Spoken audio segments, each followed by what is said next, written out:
শুন, আমরা সকলেই এই পবিত্র আল কোরআন থেকে শিক্ষা নেই। আমরা কি জাহিলিয়াতে থাকবো না ইসলামে থাকবো?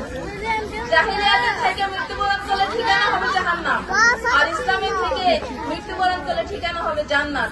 তাহলে আমরা কি আজকে জান্নাত চাই নাকি জাহান্নাম চাই? আসুন আমরা সিদ্ধান্ত নেই, আমরা কি জাহিলিয়াত থেকে মৃত্যুবরণ করবো, ইসলামের থেকে মৃত্যুবরণ করবো? তাহলে সম্মানিত আমার মা বোনেরা, জাহিলিয়াত এমন একটা দিন, জাহিলিয়াত কি? ইসলামের বিপরীত মানুষের রচিত সকল ব্যবস্থাই জাহিলিয়াত। আর যার মধ্যে অশান্তি, অকল্যাণ, দুর্নীতি, বৈষম্য, এই দুর্নীতি বৈষম্যের মধ্যে থেকে আমরা মৃত্যুবরণ করলে আমাদের ঠিকানা হবে জাহান্নাম। তাই আসুন আমরা ইসলাম গ্রহণ করি।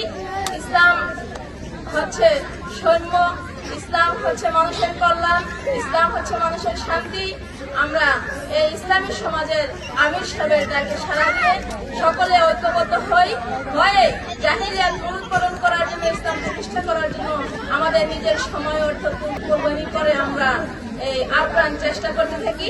অবশ্যই আল্লাহ রাব্বুল আলামিন আমাদের প্রতি সন্তুষ্ট হয়ে জাহিলিয়াতকে মূলোৎপাটন করে ইসলাম বিজয় করে দিবেন। এই লক্ষ্যে আমার আলোচনা এখানেই শেষ করলাম। আসসালামু আলাইকুম ওয়া রাহমাতুল্লাহি ওয়া বারাকাতুহু।